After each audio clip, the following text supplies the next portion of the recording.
What do you call a vein with no valves in it?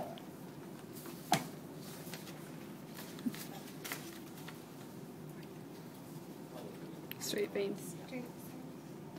In general, they were called. You already used the word. Straight. No, vein. Vein. That's all I said. Starts with an S. Sinus. Sinus. It's a vein with no valves. Why do the veins in your head have no valves?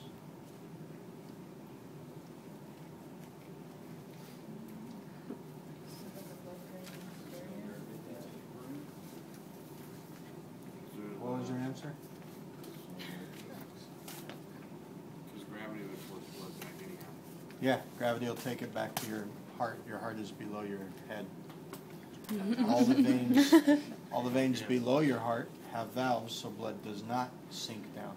You want the blood to get out of your brain, so these do not have valves. Otherwise, the blood would just collect there.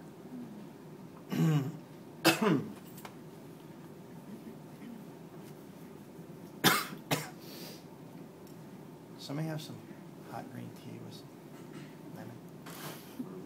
Oh, I have a mentor. I guess gum though. Can't eat in the lab. Which, as we all know, will be put to a lie when we get to the pee in the cup lab. Okay. So, how many of you took a health class in high school? They all tell you in your health class, don't bust pimples. And you got a danger zone right here with pimples. If you break them, they can get back into your blood supply, the infection from the pimple, and you can get encephalitis and a lot of stuff. That's actually true, and it happens way more common than people would think. Because there's no valves here, once you get into the blood supply, infection just runs rampant through your brain. So, I say, bust a pimple. Just be careful. That's just me. Okay, so you have these sinuses. Remember our duramater and stuff? Have we had that lecture yet? That was 2 to 3, right? This sinus here attaches to your meninges. So this one that's at the very top and goes in the sagittal plane, what do we think this would be called? Superior sagittal sinus, since it's at the top. Is there a brain that comes with this? Was there a brain that came with this?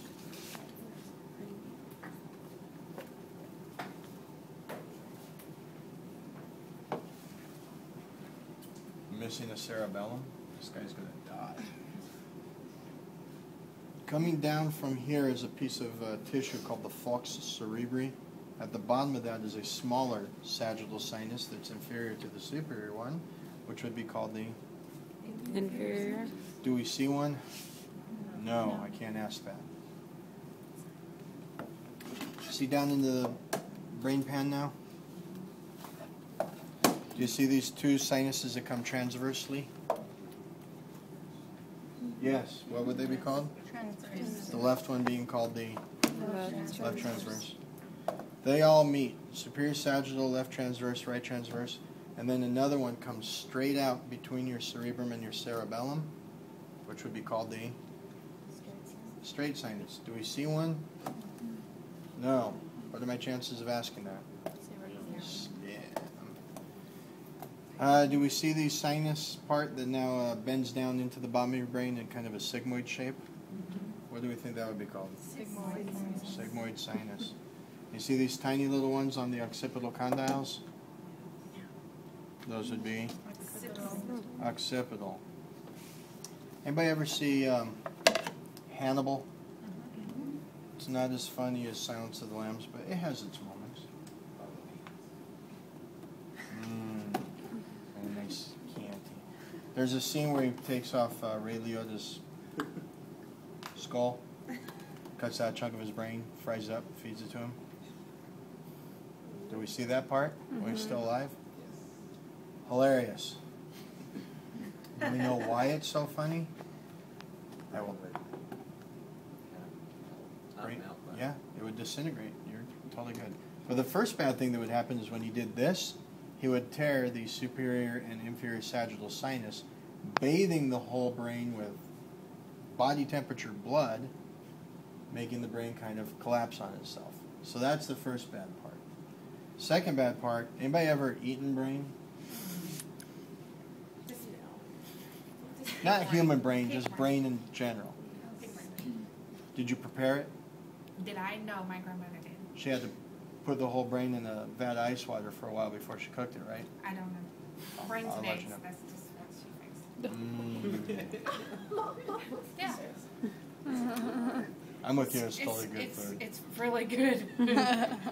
Anyway, he cut the brain off at room temperature and fried it. It would have just disintegrated. You have to take the brain off and cool it down because it's so delicate. Then he would have fried it and served it. Anybody been to an autopsy? So they can't open your skull flap and then you're alive. That's fake.